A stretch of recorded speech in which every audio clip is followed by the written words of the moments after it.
Hi friends, నమస్తే అండి. ఈరోజు మనం రాగి పిండితో ఒక మంచి ఐటెం తయారు చేసుకుందామండి. ఈ రైనీ సీజన్లో ఈ ఐటెం చాలా టేస్ట్గా ఉంటుంది, మంచిగా ఎంజాయ్ చేస్తారు. తమ్ముడు అభిమాని రాగి పిండితో రెసిపీ చేయమని అడిగారు. వారి కోసం రాగులను రెగ్యులర్గా తీసుకోవటం వల్ల కాల్షియం మంచిగా లభిస్తుందండి. ఐరన్ కూడా పుష్కలంగా లభిస్తుంది. రాగులు రెగ్యులర్గా తీసుకుంటే హెల్త్కి చాలా మంచిది. ఇప్పుడు మనం రాగి పిండి మునగాకుతో పకోడీ తయారు చేసుకుందాం. ఇలా సన్నగా పొడవుగా కట్ చేసుకున్న ఆనియన్స్ని తీసుకొని ఒక 2 స్పూన్స్ ఆయిల్ని యాడ్ చేసుకొని అలాగే కొంచెం సాల్ట్ని కూడా యాడ్ చేసుకుందాము.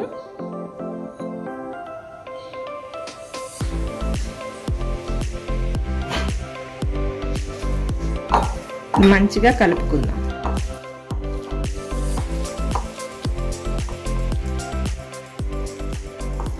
ఇలా కలుపుకోవటం వల్ల ఆనియన్స్ మంచిగా విడిపోతాయండి, చక్కగా పకోడీ నీట్గా వస్తుంది. అంతేకాకుండా వాటర్ రిలీజ్ అవుతుంది.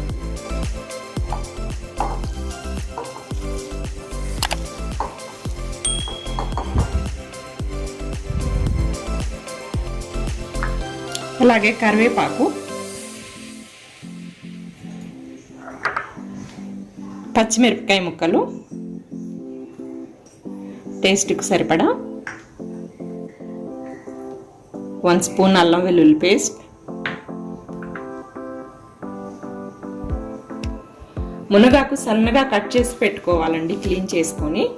ఇలా మునగాకును కూడా యాడ్ చేసుకుంటే చాలా హెల్దీగా అవుతుంది ఈ రెసిపీ. మునగాకు అవైలబుల్ కాకపోయినట్లయితే పాలకూరను కూడా యూజ్ చేసుకోవచ్చు.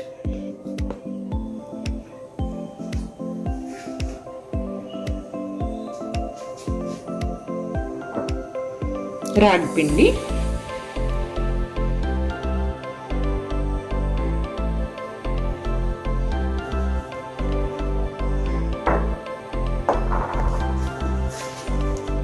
అలాగే కొంచెం బియ్యం పిండి,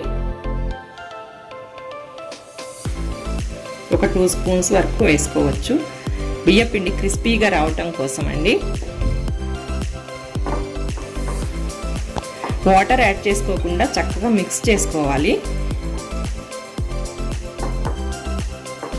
ఒకవేళ సరిపోకపోయినట్లయితే లాస్ట్లో కొంచెం వాటర్ యాడ్ చేసుకోవాలి.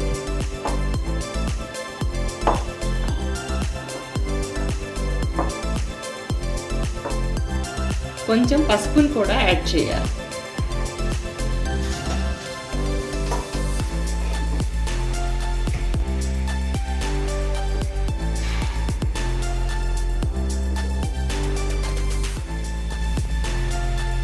ఈలోగా స్టవ్ మీద ఆయిల్ పెట్టుకొని హీట్ చేసుకున్నామండి. డీప్ ఫ్రైకి పకోడీలను వేసుకున్నాం.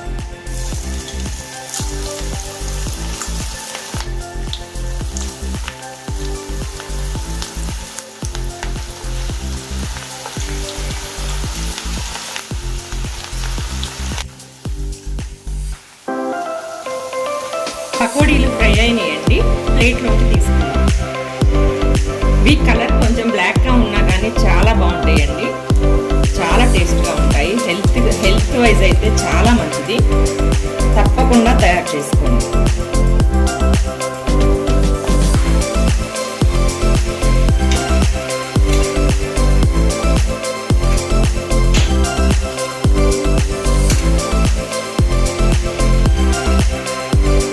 రెడీ అండి రాగి పిండి పకోడీ.